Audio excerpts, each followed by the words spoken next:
Hi teachers, welcome to another Tuesday teaching chat here at Colourful Keys. My name is Nicola Canton. If you don't know me already, I run the Vibrant Music Teaching Library, which is a library of games and fun stuff for music teachers, and also the Colourful Keys blog. You'll find me lots of different places, and I'm passionate about sharing all these creative teaching ideas and helping you improve your teaching studios.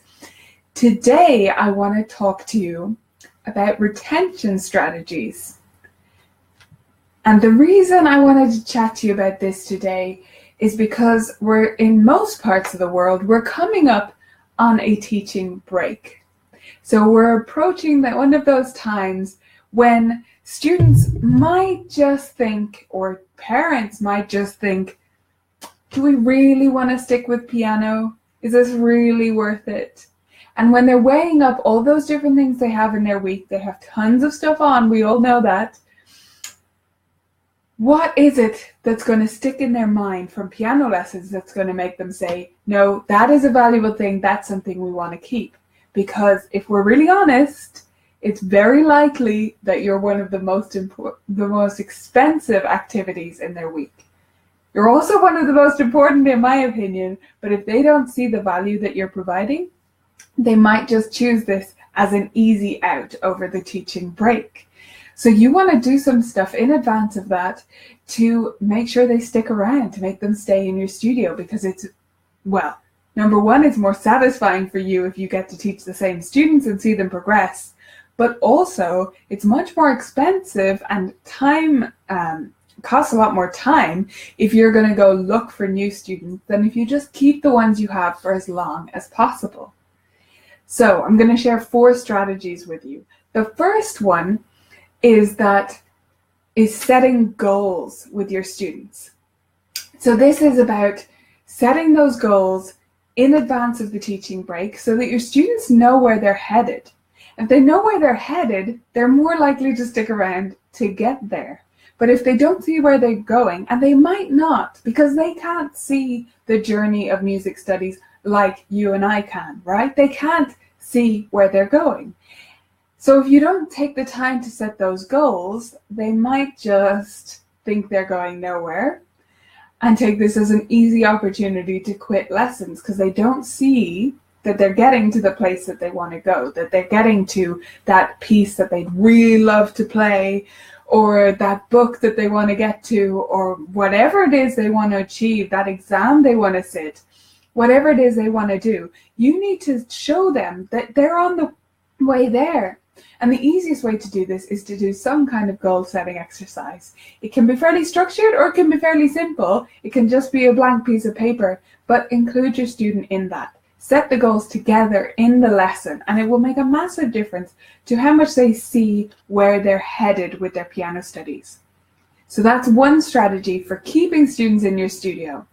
The next one I want to share with you is to do progress reports.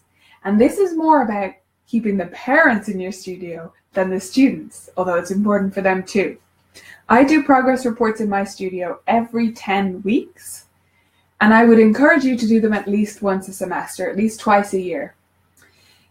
The way I do them is very simple. It's a Google Doc. You can actually get the template for this on Tim Topham's site. I shared it there when I did a guest post there. So I'll drop a link in when I'm finished this. But it's very simple. It's just bullet points, and I set goals at the top and then bullet points about how it's going, how we're getting on. But I think it makes a massive difference because parents, unless they're sitting in on the lessons, they can't see what's going on. They don't know where the student is getting to, they don't know what they're achieving, they can't see all the stuff that you're putting into their lessons. So doing these progress reports has made a massive difference to how much parents are on board with all of our plans and they understand where we are. The next strategy I want you to try is newsletters. So putting out regular newsletters, some people do it every month. I certainly don't do that, but I do newsletters twice a year. And it just gives you an opportunity to highlight all the stuff that's happening in your studio that parents might not be aware of. This could be stuff even that's not relevant to their kid, but will be relevant to their kid down the line. So it's really fantastic for them to see oh, all these students got these amazing results in these exams, these students did this school concert, these students did that, these students did this. So there's all this different stuff happening. And it also reminds them of the stuff that their kid did participate in that maybe they've even forgotten about. If you do some extra group classes or whatever, they were a couple of months ago, they're not top of mind anymore. So make sure they are. Put them in a newsletter, and then the parents will be completely aware of all the value, all the amazing stuff that's happening in your studio right before they make that decision and weigh up all those choices again before they resume the term in January. And the last strategy I want to share with you is to give your students previews, sneaky previews of upcoming projects. So if you have something planned for next semester, say you have a composing unit coming up, you're going to do a recital where you all do a collaborative storytelling project, you probably have little bits and pieces planned for next semester. Don't keep them secret.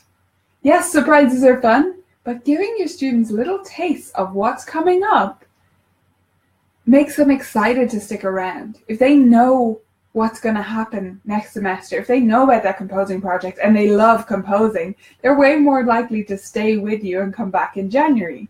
If they know that you're going to do this amazing recital and they love performing, they're going to be really excited to stick around for that. So make sure you share the little snippets, especially with the students you think will be particularly interested in that project, in that topic.